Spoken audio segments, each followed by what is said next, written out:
ముఖ్యాంశాలు. పుష్కర్ ఘాట్ వద్ద గోదావరి వరద ఉధృతిని పరిశీలిస్తున్న జిల్లా కలెక్టర్. గోదావరి పరివాహక ప్రాంతపు ఘాట్ల వద్ద 24/7 పోలీస్ ప్రహారా ఉంటుంది. చందా సత్రంలో ఏర్పాటు చేసిన పునరావాస కేంద్రాన్ని పరిశీలించి మహిళలతో మాట్లాడుతున్న కలెక్టర్.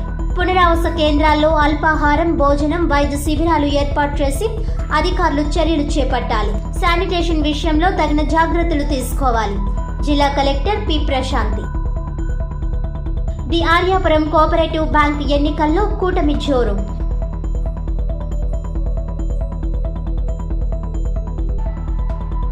రైల్వే స్టేషన్ పనులు పరిశీలించిన అడ్వైజరీ కమిటీ. సమస్యలను అధికారుల దృష్టికి తీసుకువెళ్లిన సభ్యులు. త్వరగా పనులు పూర్తి చేస్తామని వెల్లడించిన అధికారులు.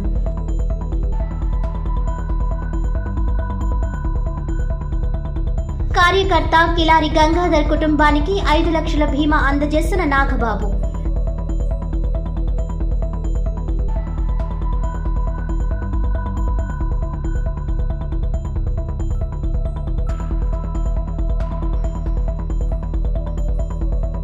ఎగువ ప్రాంతాల్లో భారీ వర్షాల కారణంగా గోదావరి ఉధృతి అధికంగా ఉన్నందున ధవళేశ్వరం బ్యారేజ్ ఇప్పటికే మొదటి హెచ్చరిక జారీ చేయడం జరిగిందని, ప్రజలెవరూ ఘాట్ల వద్దకు రావద్దని, లోతట్టు ప్రాంతాల వారు అప్రమత్తంగా ఉండాలని జిల్లా కలెక్టర్ పి. ప్రశాంతి పేర్కొన్నారు.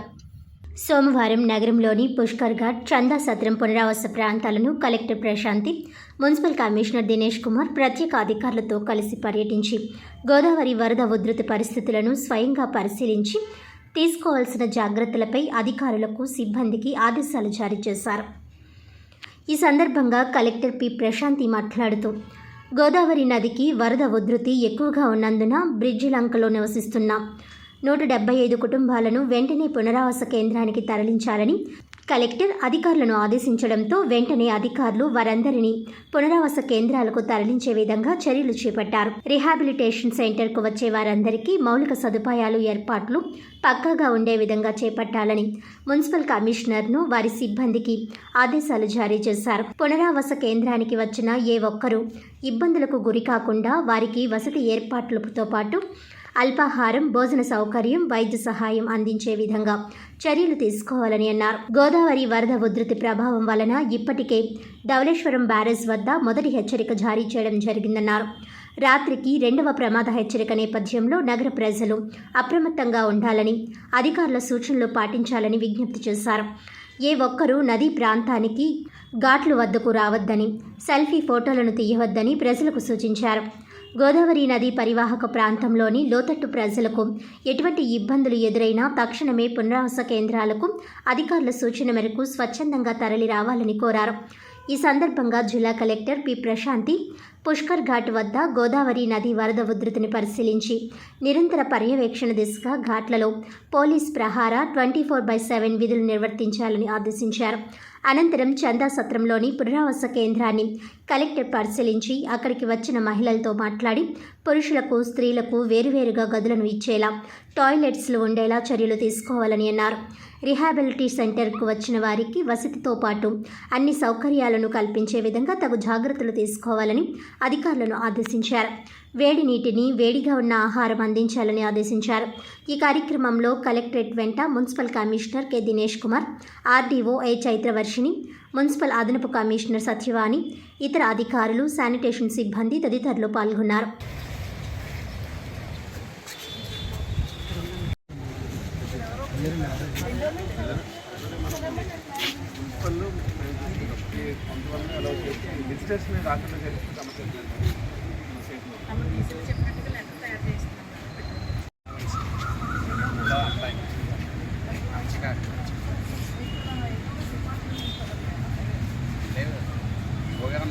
సాక్షాలం కూడా ఆ టెంపర్కి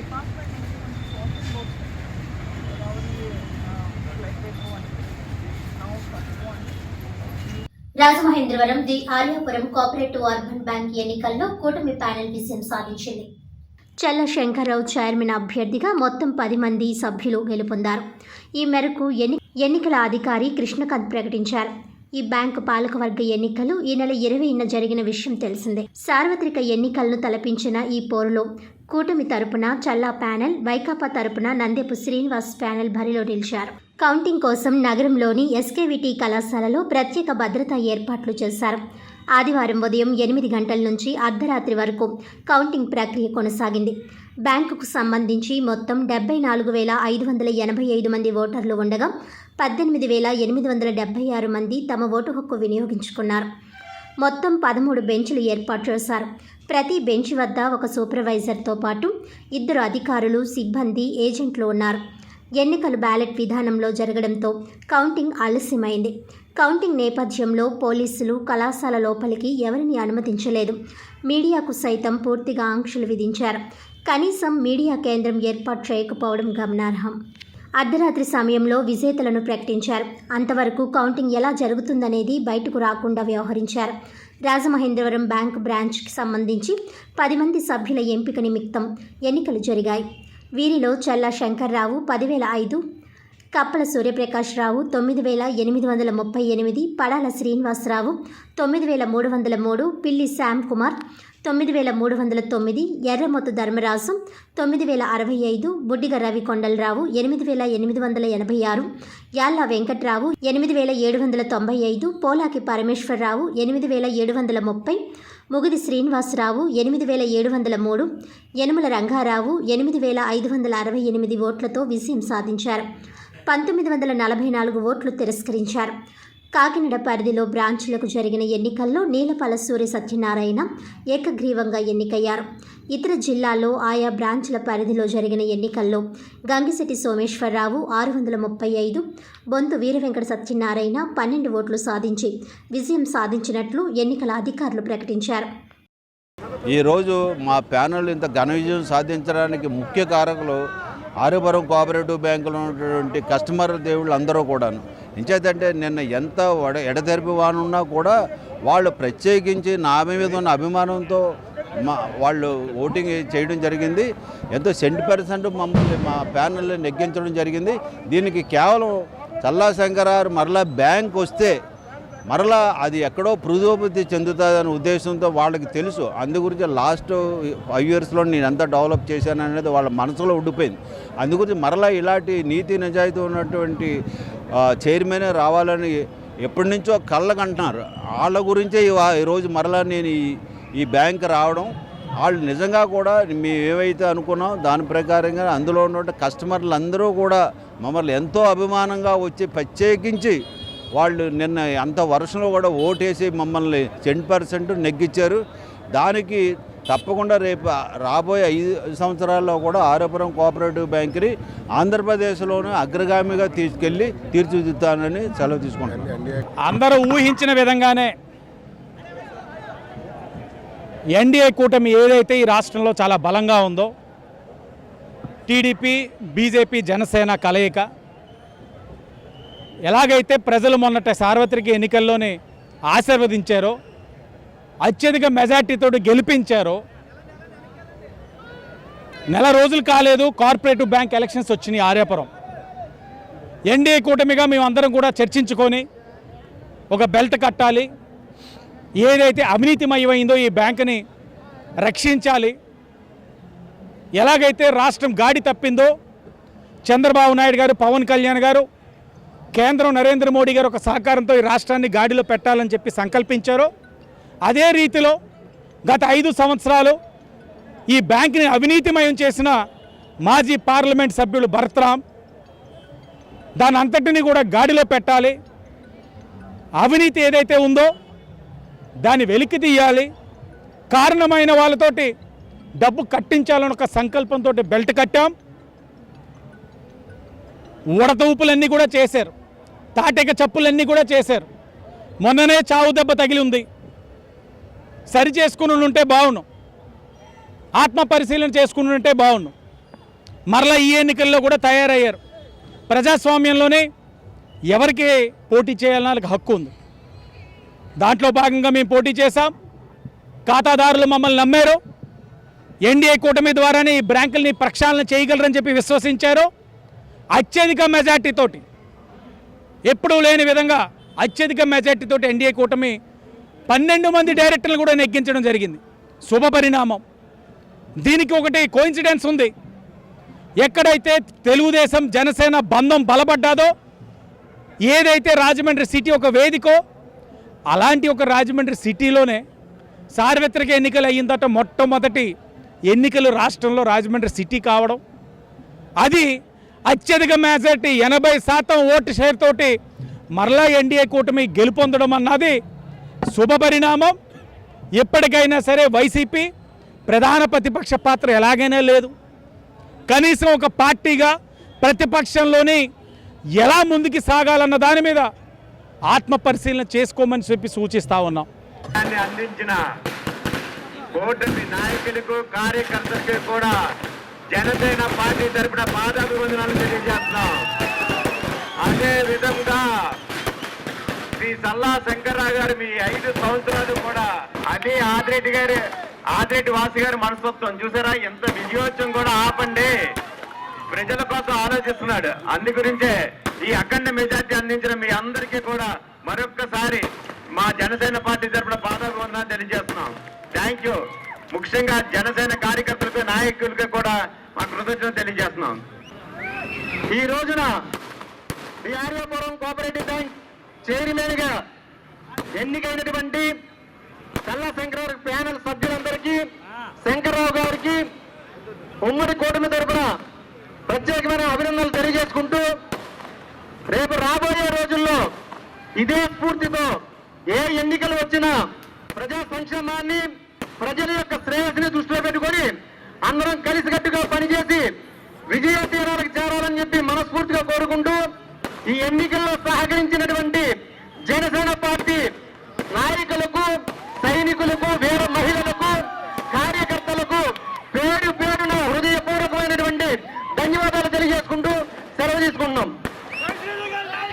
స్థానిక రైల్వే స్టేషన్లో 1,50,00,000 రూపాయలతో చేపట్టిన ట్రాక్ ఆధునీకరణ పనులను అధికారులతో కలిసి రైల్వే అడ్వైజరీ కమిటీ మెంబర్లు సోమవారం పరిశీలించారు. Station advisor committee members Yanapu Yesu, PV Subrahmanyam, Bandi Satyaprasad, Chintapalli Satish, Boji Hariram, P Parasuram, railway విశ్రాంత అధికారి Viswanath Sharma, chief inspector V Sriramulu, CTE T Chandramouli, electrical SSE Surendra, telecom SSE Chayalakshmi, SSE P Way A Ravi, IOW Valli, IPF RPF Siddaiah, ASTA Suryachandrarao, railway స్టేషన్ల అధికారులు తదితరులు పాల్గొన్నారు. మొదటి ప్లాట్ఫామ్ మూసివేసి మిగతా ప్లాట్ఫామ్స్ మీద రైళ్లు ఆగేలా చూస్తూ పనులు చేస్తున్నారు. వీటిని క్షుణ్ణంగా పరిశీలించారు. ఆగస్టు మొదటి వారానికి పనులు పూర్తి చేస్తామని అధికారులు వెల్లడించారు. అలాగే 4-5 ప్లాట్ఫామ్స్లో షెల్టర్ ఒకటి పూర్తిగా లేకపోవడాన్ని, అలాగే అక్కడ కోచ్ డిస్ప్లే బోర్డ్స్ లేవని అధికారుల దృష్టికి అడ్వైజరీ కమిటీ సభ్యులు తీసుకువచ్చారు. ప్రజలు ఈ వర్షాకాలంలో ఇబ్బందులను దృష్టిలో ఉంచుకొని ఈ పనులు త్వరగా పూర్తి చేయాలని కోరగా తొందరగా చేస్తామని హామీ ఇచ్చారు. ఇప్పటికే 2వ నెంబర్ ప్లాట్ఫామ్ పనులు పూర్తయ్యాయని తెలిపారు. రాజమండ్రి ప్లాట్ఫామ్ నెంబర్ 4 and 5కి విజిట్ చేయడం జరిగింది. ఇక్కడ 4 and 5లో కూడా వీల్ చైర్స్ మూవ్ అవడానికి వీలుగా కన్స్ట్రక్ట్ చేశారు. అంటే లాస్ట్ టైం మేము 4 months బ్యాక్ వచ్చినప్పుడు కన్స్ట్రక్షన్ చేయలేదు, ఇప్పుడు కన్స్ట్రక్షన్ చేశారు. ఇక్కడ బాగానే ఉంది. తర్వాత ఓన్లీ డిస్ప్లే బోర్డ్స్ మీదే కన్సర్న్డ్ అఫీషియల్స్తో మాట్లాడడం జరిగింది. అది కూడా వాళ్ళు దాన్ని సాల్వ్ చేస్తామని చెప్పారు. భారీ వర్షాలతో గోదావరి పరివాహక ప్రాంతంలో ఉపనదులు పొంగి పొర్లుతున్నాయి. వరద నీరంతా చేరడంతో గోదావరి మహోగ్ర రూపం దాల్చింది. ధవళేశ్వరం వద్ద మొదటి ప్రమాద హెచ్చరిక జారీ చేశారు. గోదావరి మహా ఉగ్రరూపం దాల్చింది. ఎగువన కురుస్తున్న భారీ వర్షాలకు వరద నీటితో పోటెత్తుతోంది. 10 లక్షల క్యూసెక్కులకు పైగా వరద నీరు వస్తుండటంతో ధవళేశ్వరం ప్రాజెక్టు వద్ద మొదటి ప్రమాద హెచ్చరిక జారీ చేశారు. సోమవారం సాయంత్రానికి ధవళేశ్వరం వద్ద 12.80 అడుగుల నీటి మట్టం ఉంది. 11,44,380 క్యూసెక్కుల నీటిని విడుదల చేశారు. ఇక్కడ నీటి మట్టం మరింత పెరిగే అవకాశాలు ఉన్నాయని అంచనా వేస్తున్నారు. జోరు వానలతో ఉమ్మడి గోదావరి జిల్లాలు అతలాకుతలమవుతున్నాయి. ఎడతెరిపి లేకుండా కురుస్తున్న వర్షాలకు తోడు ఎగువ ప్రాంతం నుంచి వస్తున్న వరద నీటితో ఉక్కిరి బిక్కిరి అవుతున్నాయి. లంక గ్రామాల్లోకి నీరు చేరి పంట పొలాలన్నీ నీట మునిగాయి. బాహ్య ప్రపంచంతో లంక గ్రామాలకు సంబంధాలు తెగిపోయాయి. వాగులు వంకలు పొంగి పొర్లి వందలాది గ్రామాలకు రాకపోకలు నిలిచిపోయాయి. ధవళేశ్వరం వద్ద మొదటి ప్రమాద హెచ్చరికను జారీ చేశారు. కోనసీమలో వరి పంట మొత్తం నీట మునిగింది. 3 రోజులుగా వరద నీటిలోనే పంట నానిపోవడంతో పూర్తిగా తుడిచిపెట్టుకుపోయే అవకాశం ఉంది. డ్రైన్లు బాగు చేయకపోవడంతో మురుగునీరు బయటకు పోయే పరిస్థితులు లేవు. తెలంగాణలో కురుస్తున్న వర్షాలకు తోడు ఛత్తీస్గఢ్ నుంచి భారీగా వరద నీరు గోదావరిలోకి వచ్చి చేరుతుండడంతో కోనసీమ వాసులు బిక్కుబిక్కుమంటూ గడుపుతున్నారు. పోలవరం ప్రాజెక్ట్ ఎగువ కాపర్ డ్యాంను తాకుతూ గోదావరి ప్రవహిస్తోంది. ధవళేశ్వరం వద్ద ఇన్ఫ్లో 10 లక్షల క్యూసెక్కులు దాటగా అంతే మొత్తంలో నీరు దిగువకు విడుదల చేస్తున్నారు. ఇప్పటికే ధవళేశ్వరం వద్ద మొదటి ప్రమాద హెచ్చరిక జారీ చేశారు. గోదావరి పరివాహక ప్రాంత ప్రజలు అప్రమత్తంగా ఉండాలని హెచ్చరించారు. సహాయ చర్యల్లో పాల్గొనేందుకు విపత్తుల నిర్వహణ సంస్థ బృందాలను సిద్ధం చేసింది. గోదావరి మహోగ్ర రూపంతో లంక గ్రామాల ప్రజలు కంటి మీద కునుకు లేకుండా గడుపుతున్నారు. ఏ క్షణం వరద వచ్చి మీద పడుతుందోనని ఆందోళన చెందుతున్నారు. ఇప్పటికే లంకల్లోని భూములన్నీ నీట మునిగాయి. కూరగాయలు, ఆకుకూరలు, తోటలన్నీ గోదావరి నీటిలో కలిసిపోయాయి. గోదావరి ఉధృతికి లంక భూములు కోతకు గురవుతున్నాయి. మహారాష్ట్ర, తెలంగాణ, ఒడిశా, ఛత్తీస్గఢ్లో భారీ వర్షాలు కురుస్తుండడంతో శబరి, ప్రాణహిత, ఇంద్రావతి, తాలిపేరు, కిన్నెరసాని ఉపనదులు పొంగి పొర్లుతున్నాయి. ఎగువన ఉన్న ప్రాజెక్టుల గేట్లన్నీ ఎత్తి దిగువన నీటిని విడుదల చేస్తున్నారు. వీటికి తోడు వాగులు, వంకల నుంచి పెద్ద ఎత్తున నీరు గోదావరిలోకి చేరుతోంది. పోలవరం ప్రాజెక్ట్ 48 గేట్లను ఎత్తి దిగువ నీటిని విడుదల చేస్తున్నారు. శబరి ఉధృతికి చింతూరు, విఆర్పురం మండలాల్లో రాకపోకలు నిలిచిపోయాయి. కొయ్యూరు వాగు ఉధృతితో ఏపీకి, ఒడిశాకు మధ్య రాకపోకలు నిలిచిపోయాయి. లోతట్టు గ్రామాల ప్రజలు ఇళ్లను ఖాళీ చేసి సురక్షిత ప్రాంతాలకు తరలిపోయారు. వేలేరుపాడు మండలం జలదిగ్బంధంలో చిక్కుకుంది. 30 గ్రామాలకు విద్యుత్ సరఫరా నిలిచిపోయింది. గోదావరికి వరద పోటెత్తడంతో అధికారులు అప్రమత్తమయ్యారు. లంక గ్రామాల ప్రజలను సురక్షిత ప్రాంతాలకు తరలిస్తున్నారు. గోదావరి వరద మరింత పెరిగే అవకాశాలు ఉండడంతో బలహీనంగా ఉన్న ఏటిగట్ల వద్ద ఇసుక బస్తాలను సిద్ధం చేశారు. నీట మునిగిన లంక గ్రామాలకు బోట్ల ద్వారా రాకపోకలు సాగించేలా ఏర్పాట్లు చేశారు. అటు బ్రిడ్జిలు తెగిపోయి రాకపోకలు నిలిచిన ప్రాంతాల్లో పోలీసులు బందోబస్తు చేస్తున్నారు. వాహన ప్రయాణికులు వరద నీటిని దాటకుండా తిప్పి వెనక్కు పంపిస్తున్నారు. ధవళేశ్వరం వద్ద వరద పరిస్థితి ఎప్పటికప్పుడు గమనిస్తూ దిగువకు విడుదల చేస్తున్నారు. ఏటిగట్టు ప్రాంత ప్రజలంతా అప్రమత్తంగా ఉండాలని హెచ్చరికలు జారీ చేశారు.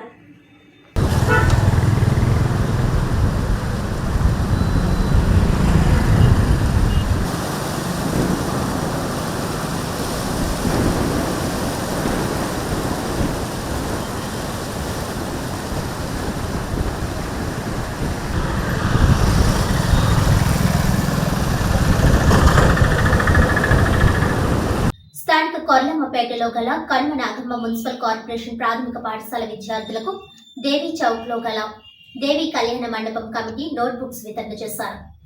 స్థానిక దేవీ చౌక్ సెంటర్ వద్ద శ్రీదేవి కళ్యాణ మండపంలో Sri Kusma Naganna municipal elementary school పిల్లలకు శ్రీదేవి కళ్యాణ మండపం ఆధ్వర్యంలో గత 20 సంవత్సరాలుగా 1వ తరగతి నుండి 5వ తరగతి వరకు చదివే 63 మంది బాలబాలికలకు నోట్ పుస్తకాలు, డ్రాయింగ్ బుక్స్, పెన్నులు, పెన్సిళ్లు పంపిణీ చేశారు. ఈ కార్యక్రమంలో శ్రీదేవి కళ్యాణ మండపం కమిటీ అధ్యక్షులు ఆకుల వెంకటేశ్వరరావు, ఉపాధ్యక్షులు పడాల కోటేశ్వరరావు, బత్తుల రాజరాజేశ్వరరావు, గంధం భైరవస్వామి, విలాస్, రాచకొండ కాశీ విశ్వేశ్వరరావు, గంధం రామకృష్ణ, ముత్యాల రాజుబాబు, పులి రాంబాబు, చాపల మురళీకృష్ణ, ఆసపు మల్లిబాబు, అల్లాట శ్రీను, ఉపాధ్యాయులు రాజ్యలక్ష్మి, కుమారి పాల్గొన్నారు.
భద్రాచలం వద్ద అంతకంతకు గోదావరి ఉధృతి పెరుగుతోంది.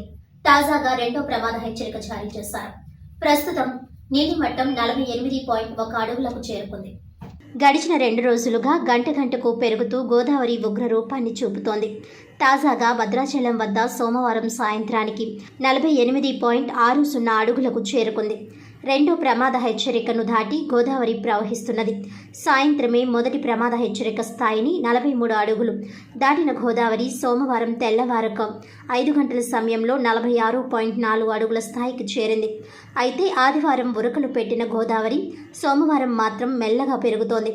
12 గంటల వరకు 47.8 అడుగులుగా ఉన్న నీటి మట్టం ఆ తర్వాత క్రమంగా పెరుగుతూ 2 గంటలకు 48.1 అడుగులకు చేరుకుంది. నేటి రాత్రికి 49 నుంచి 51.20 అడుగుల వరకు గోదావరి నీటి మట్టం పెరిగే అవకాశం ఉన్నట్లు అధికారులు అంచనా వేస్తున్నారు. దీంతో అధికారులు హై అలర్ట్ ప్రకటించారు. జిల్లాలో భారీ వర్షాల కారణంగా వాగులు, వంకలు, నదుల వద్ద ప్రవాహం అధికంగా ఉందని, ప్రజలు అత్యవసరమైతే తప్ప బయటకు రావద్దని జిల్లా ఎస్పీ రోహిత్ రాసు ఓ ప్రకటనలో హెచ్చరించారు. జలాశయాలు, చెరువులు, వాగుల వద్దకు సెల్ఫీలు దిగడానికి, చేపలు పట్టడానికి ఎవరూ వెళ్లకూడదని విజ్ఞప్తి చేశారు. వరద నీటితో ప్రమాదకరంగా మారిన రోడ్లను దాటడానికి ప్రయత్నించి ప్రమాదాల బారిన పడవద్దని సూచించారు. సరదాల కోసం పిల్లలు, యువకులు ఫోటోల కోసం ఈతలు కొట్టడానికి వెళ్లకుండా తల్లిదండ్రులు జాగ్రత్తలు తీసుకోవాలని తెలిపారు.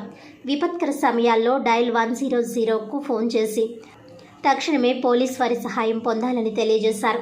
ఎగువన కురుస్తున్న వర్షాల కారణంగా భద్రాచలం వద్ద గోదావరి నది ఉధృతంగా ప్రవహిస్తుందని, లోతట్టు ప్రాంత ప్రజలు అప్రమత్తంగా ఉండాలని సూచించారు. పోలీసులు చేపట్టే చర్యలకు జిల్లా ప్రజలందరూ సహకరించాలని విజ్ఞప్తి చేశారు. భద్రాచలం వద్ద గోదావరి రెండో ప్రమాద హెచ్చరిక స్థాయిని దాటితే భద్రాచలం పట్టణం ముంపునకు గురవుతుందని నీటిపారుదల శాఖ ప్రకటించింది. 48 అడుగుల స్థాయి నుంచే పలు గ్రామాలకు ముప్పు మొదలవుతుందని సూచించింది. 2022లో 73 అడుగుల స్థాయిని దాటిన సంగతి తెలిసిందే. ఈ నేపథ్యంలో ప్రజలను అప్రమత్తం చేసేందుకు ఏ మట్టం స్థాయిలో ఏ గ్రామం ప్రభావితమవుతుందనే వివరాలను నీటిపారుదల శాఖ పోర్టల్లో ఉంచినట్లు engineer in chief Anil Kumar తెలిపారు. గోదావరి పరివాహక ప్రాంతంలోని ప్రాజెక్టుల వద్ద ఇంజనీర్లను అప్రమత్తం చేశామని అన్నారు. వాస్తవానికి వరద ప్రవాహం 48 అడుగులకు చేరిన తర్వాతే తీవ్రత మొదలవుతుంది. గోదావరి వరద ఉధృతమయ్యే కొద్దీ దుమ్ముగూడెం మండలంతో పాటు భద్రాచలం పట్టణానికే ఎక్కువ ముంపు పొంచి ఉంది. స్లూయిజ్ల నుంచి వచ్చే బ్యాక్ వాటర్ కారణంగా రామాలయ పరిసర ప్రాంతాలకు సైతం వరద విస్తరిస్తుంది. 48-53 అడుగుల మధ్య చర్ల, దుమ్ముగూడెం మండలాల్లో 13 గ్రామాలు భద్రాచలం ప్రభావితమవుతాయని, 53-58 అడుగుల మధ్య చర్ల, దుమ్ముగూడెం, భద్రాచలం, బోర్గంపాడు, అశ్వాపురం, మణుగూరు, పినపాక మండలాల్లోని 48 గ్రామాలు ముంపునకు గురవుతాయి. 63-68 మధ్య 6 మండలాల్లోని 85 గ్రామాలు 73 అడుగుల స్థాయికి వరద చేరితే భద్రాచలం 109 గ్రామాలు ముంపు బారిన పడనున్నాయి. మండలాల వారీగా చూస్తే చర్లలో 26, దుమ్ముగూడెంలో 51, బోర్గంపాడులో 5, అశ్వాపురంలో 11, మణుగూరులో 6, పినపాకలో 10 గ్రామాలకు వరదగండం ఉంటుంది.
ఖమ్మంలో మరణించిన జనసేన పార్టీ క్రియాశీలక కార్యకర్త కిలారి గంగాధర్ కుటుంబానికి 5 లక్షల బీమా చెక్కును జనసేన పార్టీ ప్రధాన కార్యదర్శి కొనిదెల నాగబాబు అందజేశారు. రాజమహేంద్రవరం జనసేన పార్టీ అధ్యక్షులు వై శ్రీనివాస్ ఆధ్వర్యంలో ఆ పార్టీ నాయకులు ఆసూరి సుధాకర్ ద్వారా కిలారి గంగాధర్ పార్టీ క్రియాశీల సభ్యత్వం తీసుకున్నారు. దురదృష్టవ సంఘటనల ద్వారా గాయపడిన లేదా మరణించిన కార్యకర్తల కుటుంబాలకు కష్ట సమయంలో ఆదుకునేందుకు జనసేన పార్టీ అధినేత పవన్ కళ్యాణ్ క్రియాశీలక సభ్యత్వం తీసుకున్న వారందరికీ ఉచితంగా బీమా సౌకర్యం కల్పించారు. బస్సు ప్రమాదంలో మరణించిన సమయంలో కిలారి గంగాధర్ కుటుంబ సభ్యులను వై శ్రీనివాస్ మరియు నాయకులు కార్యకర్తలు పరామర్శించి తమ సానుభూతిని తెలియజేశారు. ఈ రోజు ఉదయం అమరావతిలో ఉన్న జనసేన పార్టీ కేంద్ర కార్యాలయంలో 5 లక్షల రూపాయలు ప్రమాద బీమా చెక్కును మృతుని కుటుంబానికి నాగబాబు అందజేశారు. ఈ సందర్భంగా నాగబాబు మాట్లాడుతూ పార్టీ కుటుంబ సభ్యుల్లో ఒకరిని కోల్పోవడం చాలా బాధాకరమైన విషయమన్నారు. కిలారి గంగాధర్ కుటుంబ సభ్యులకు పార్టీ ఎల్లప్పుడూ అండగా ఉంటుందని తన ప్రగాఢ సానుభూతిని వ్యక్తం చేశారు. గత సంవత్సరం రాజమండ్రికి చెందిన ప్రతివాడ మధు, చల్లా లక్ష్మణ్ కుటుంబాలకి కూడా జనసేన పిఎస్సి చైర్మన్ నాదెండ్ల మనోహర్, ఉమ్మడి తూర్పుగోదావరి జిల్లా అధ్యక్షులు కందుల దుర్గేష్ చేతుల మీదుగా 5 లక్షల చొప్పున చెక్కులు అందజేయడం జరిగింది. పార్టీ కార్యకర్తల కోసం ముందు చూపుతో బీమా కార్యక్రమాన్ని ఒక యజ్ఞంలా చేపట్టి కష్ట సమయంలో కన్నీటిని తుడిచి అండగా నిలుస్తున్న పార్టీ అధినేత రాష్ట్ర ఉప ముఖ్యమంత్రి పవన్ కళ్యాణ్కు బీమా అందుకున్న మృతుని కుటుంబ సభ్యులు కృతజ్ఞతలు తెలిపారు. 50,000 ప్రమాద బీమా, 5 లక్షల ప్రమాద బీమా, 5 లక్షల ప్రమాద జీవిత బీమా సౌకర్యం కల్పిస్తున్న జనసేన పార్టీ క్రియాశీలక సభ్యత్వాలు ప్రతి ఒక్కరూ తీసుకోవాలని వై శ్రీనివాస్ కోరారు. ఈ కార్యక్రమంలో జనసేన పార్టీ రాజమహేంద్రవరం నగర కార్యదర్శి యందం ఇందిరా, ఆసూరి సుధాకర్ పాల్గొన్నారు. ఆంధ్రప్రదేశ్ రాజధాని నిర్మాణానికై నిపుణులతో చంద్రబాబు సర్కార్ ఒక కమిటీని ఏర్పరచాలని రాష్ట్రీయ ప్రజా కాంగ్రెస్ పార్టీ వ్యవస్థాపక అధ్యక్షులు మేడా శ్రీనివాస్ ప్రభుత్వాన్ని డిమాండ్ చేశారు. సిఆర్డీఏ ముసుగులో రైతుల నుండి తీసుకున్న సుమారు 38,000 ఎకరాల భూములను తిరిగి రైతులకు ఇచ్చేయాలని, పచ్చటి వ్యవసాయ భూములను చింద్రవంద్ర చేసి రాజధాని నిర్మాణం అనడం అవివేక చర్య అని, అమరావతి నిర్మాణం అంటూ నేటి పాలకులు పోలవరం ప్రాజెక్టు నిధులను దోచుకున్నట్టే రాజధాని పేరుతో అభివృద్ధిని నత్తనడక నడిపిస్తున్నారని, అమరావతి రాజధాని నిర్మాణమని మూర్ఖత్వంగా ముందుకు పోతే ఆ తరమే కాదు మరో తరం కూడా ఆంధ్రప్రదేశ్కు రాజధాని చూడలేమని, అమరావతి ముసుగులో ఆంధ్రప్రదేశ్ ఆర్థిక వ్యవస్థ తీవ్రంగా నష్టపోయే ప్రమాదం ఉందని, శాస్త్రీయ పరంగా అమరావతి ఖచ్చితమైన రాజధాని నిర్మాణానికి అనువైన కేంద్రం కాదని, కేవలం రాజకీయాల సౌలభ్యం కోసమే అమరావతి రాజధాని అని కాలయాపనతో వారసత్వ రాజకీయాలకు బలమైన పునాది వేసుకుంటున్నారని, ఇప్పటికే అమరావతి రాజధాని నిర్మాణం ముసుగులో 12,000 కోట్ల పైనే ప్రజాధనాన్ని దుర్వినియోగం చేశారని, మరింత ప్రజాధనం లక్షల కోట్లలో అమరావతి రాజధాని అంటూ దోచుకునే రాజకీయ ప్రణాళికలు రచించుకుంటున్నారని, మోడీ సర్కార్కు ఆంధ్రప్రదేశ్ను దోచుకునే పాలకులే కావాలని, అందుకు గల కారణం గుజరాతీ రాజకీయ ఆధిపత్యాన్ని మోడీ పెంచి పోషించుకోవడమేనని, ఆంధ్రప్రదేశ్ అభివృద్ధి నిరంతరం దోపిడీకి గురవుతుంటేనే వారి రాజకీయ అవసరాలను బట్టి మన రాష్ట్ర పాలకులను మోడీ కనుసైగల్లో నిరంతరం బ్లాక్మెయిల్ చేయడానికి మార్గం చేసుకుంటున్నారని, మోడీ సర్కార్కు భయపడే ఆంధ్రప్రదేశ్ పాలకులతో ఆంధ్ర రాష్ట్రానికి పెను ప్రమాదం పొంచి ఉందని ఆయన హెచ్చరించారు. ఆంధ్రప్రదేశ్ను నిత్యం కరువు వెంబడించే విధంగా కరువును ఎరువు వేస్తూ ఒక బ్రాండ్ అంబాసిడర్ వలె చంద్రబాబు అమరావతి బాధ్యతను భుజాన ఎత్తుకోవడం యావత్ ఆంధ్రులకు ద్రోహం చేస్తున్నట్టుగానే భావించాలని, కరువుకు వెన్నంటే ఉండే కాటకం వలె పవన్ కళ్యాణ్ చంద్రబాబు రాజకీయ వ్యూహానికి తోడు నిలుస్తూ ఆంధ్రప్రదేశ్ భవిష్యత్తును సంయుక్తంగా నాశనం చేస్తున్నారని, వీరి బలహీనతలతో మోడీ సర్కార్ ఆంధ్ర రాష్ట్రాన్ని అన్ని విధాలుగా దోచుకుంటుందని, మోడీ అంటే ఒక భూటకమని అనునిత్యం నిరూపించుకుంటున్న మోడీ విశ్వరూపంను ఆంధ్రులు గ్రహించి మోడీ సర్కార్కు, మోడీ కబంధ హస్తాల్లో ఉన్న ఆంధ్ర పాలకులను ఆంధ్రప్రదేశ్ రాజకీయాల నుండి శాశ్వతంగా సాగనంపాలని, ఆంధ్రులారా నేటి పాలకులు చెప్పే మోసపూరిత మాటలు నమ్మకండి. మన బిడ్డల భవిష్యత్ కోసం, ఆంధ్ర రాష్ట్ర ప్రగతి కోసం మీ త్యాగాలతో మన రాష్ట్రం సంపన్న రాష్ట్రమని నిరూపిద్దాం. పాలన మారి 40 రోజులు గడిచినా నేటి వరకు కేంద్రంపై ఒత్తిడి తీసుకురావాల్సిన ఆంధ్రప్రదేశ్ అంశాలపై వారి పార్లమెంటు సభ్యులకు చంద్రబాబు దిశానిర్దేశం చేయకపోవడం బాధాకరమని, ఆంధ్రులంతా మౌనాన్ని విడిచి ఆంధ్రప్రదేశ్ను కాపాడుకునే దిశగా ఉద్యమ కార్యాచరణలో భాగస్వాములు కావాలని ఆయన పిలుపునిచ్చారు. రాష్ట్రీయ ప్రజా కాంగ్రెస్ వారాంతపు సమావేశానికి చేసినటువంటి పార్టీ సెక్రటరీస్ అందరికీ నా ప్రత్యేక ధన్యవాదాలు. ఈరోజు ఆంధ్రప్రదేశ్ రాజకీయాలన్నీ కూడా అమరావతి చుట్టూ తిరుగుతున్నాయి. అసలు అమరావతి రాజధానిగా ఏ కమిటీ నిర్ణయం ప్రకారం అమరావతి పేరుని డిసైడ్ చేశారు? అసలు అమరావతి చుట్టూ తిరుగుతున్నటువంటి రాజకీయానికి మన అభివృద్ధికి సంబంధం ఏమైనా ఉందా? అసలు ఆంధ్రప్రదేశ్లో అనేక ప్రజా సమస్యలు పెట్టుకొని ఈరోజు అమరావతి మూలంగా ఈ రాష్ట్రం భవిష్యత్తులో ఆర్థికంగా అనేక ప్రమాదకరమైనటువంటి పరిస్థితులు ఎదుర్కొనేటటువంటి పరిస్థితులు ఉంటాయి. ఈ రాష్ట్రానికి అసలు అమరావతి సైంటిఫిక్గా ఎంతవరకు కరెక్టు? అమరావతి మూలంగా నష్టం ఎక్కువగా ఉందా, లేదు ఈ రాష్ట్రానికి ఏమైనా ఉపయోగపడేటటువంటి ఏమైనా ఉన్నాయంటే, ఒక చారిత్రక మూలాలు తీసుకున్నా అమరావతికి ఒక పెద్ద గొప్ప విజయోత్సవమైనటువంటి చరిత్ర ఏమి ఈ అమరావతికి లేదు. అందుకని అమరావతిని క్రిటిసైజ్ చేయడం కోసం లేదంటే ఇంకొకటి కాదు. ఇప్పుడు ఆంధ్రప్రదేశ్ ఉన్నటువంటి పరిస్థితులు ఏంటంటే, ఈ ఆంధ్రప్రదేశ్లో విభజిత ఆంధ్రప్రదేశ్ అనేక కష్ట నష్టాల్లో ఉంది, అనేక ఇబ్బందుల్లో ఉంది. కేంద్రం నిరంతరం విషం కక్కుతుంది. ఈ పరిస్థితుల్లో ఆంధ్రప్రదేశ్కి కావాల్సినటువంటి వాటి మీద ఒక కార్యాచరణ కావాలి. కేంద్రం నుంచి తీసుకోవాల్సినటువంటి అన్నీ కూడా తీసుకోవాలి. దాని మీద ఎంపీలు సమాయత్తం కావాలి. దానికి దిశానిర్దేశం చంద్రబాబు నాయుడు గారు చేయాలి. ఇవేమి చేయకుండా అమరావతి ఇప్పుడు 12,000 కోట్ల రూపాయల పైన అమరావతి ఖర్చు పెట్టారు. అమరావతి మూలంగా అసలు చిన్నపాటి వర్షానికే మునిగిపోతుంది. ఈ రాష్ట్రంలో ఏదిగా ఒకే రాష్ట్రం ఒకే రాజధాని, దాని మీద ఆందోళన కట్టుబడి ఉన్నారు. రాష్ట్రీయ ప్రజా కాంగ్రెస్ పార్టీ కట్టుబడి ఉంది. అంతేగాని అమరావతి రాజధాని అని ఎవరి మెప్పు కోసం చేస్తున్నారో తెలియనటువంటి పరిస్థితుల్లో ఉంది. ఏపీ అసెంబ్లీ సమావేశాలు సోమవారం ప్రారంభమయ్యాయి. ఉమ్మడి సభలను ఉద్దేశించి గవర్నర్ నజీర్ ప్రసంగించారు. గవర్నర్ ప్రసంగం అనంతరం స్పీకర్ అయ్యన్న పాత్రుడు అధ్యక్షతన బీఎస్సీ సమావేశం జరిగింది. 5 రోజుల పాటు అసెంబ్లీ సమావేశాలు జరగనున్నాయి. ఏపీ అసెంబ్లీ సమావేశాలు ప్రారంభమయ్యాయి. ఇవాల్టి నుంచి 5 రోజుల పాటు సమావేశాలు జరగనున్నాయి. ఏపీ అసెంబ్లీ సమావేశాల్లో భాగంగా ఉమ్మడి సభలను ఉద్దేశించి గవర్నర్ నజీర్ ప్రసంగించారు. గవర్నర్ ప్రసంగం అనంతరం స్పీకర్ అయ్యన్న పాత్రుడు అధ్యక్షతన బీఎస్సీ సమావేశం జరగనుంది. ఈ సమావేశంలో అసెంబ్లీ సమావేశాల నిర్వహణపై నిర్ణయం తీసుకోనున్నారు.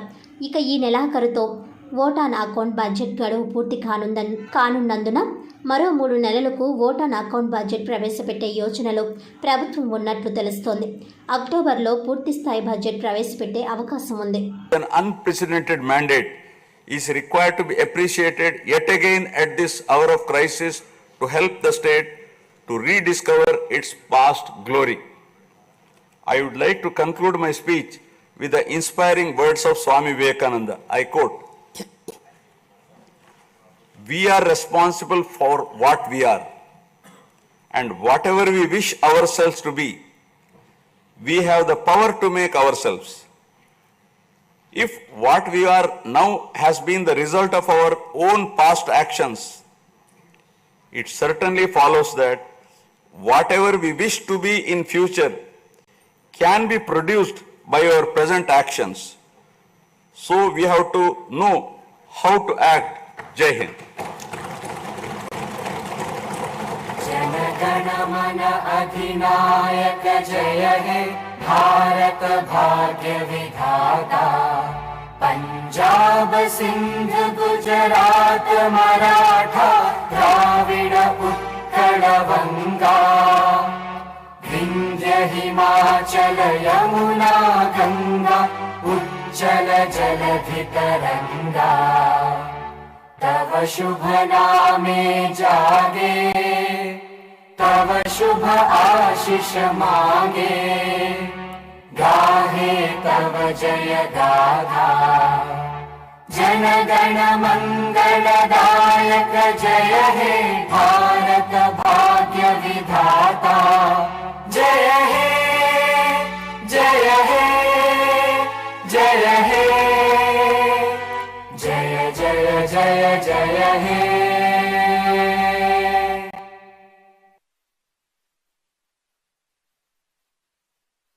వార్తలను ముఖ్యాంశాలు మరోసారి.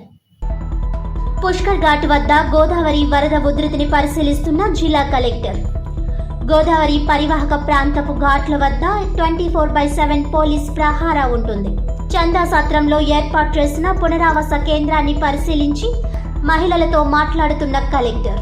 పునరావాస కేంద్రాల్లో అల్పాహారం, భోజనం, వైద్య శిబిరాలు ఏర్పాటు చేసి అధికారులు చర్యలు చేపట్టాలి. శానిటేషన్ విషయంలో తగిన జాగ్రత్తలు తీసుకోవాలి. జిల్లా collector P. Prashanti. The Aryapuram cooperative bank ఎన్నికల్లో కూటమి జోరు.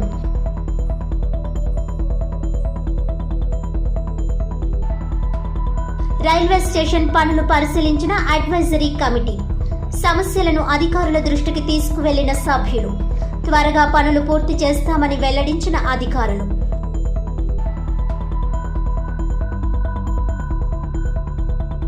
కార్యకర్త కిలారి గంగాధర్ కుటుంబానికి 5 లక్షల బీమా అందజేసిన నాగబాబు.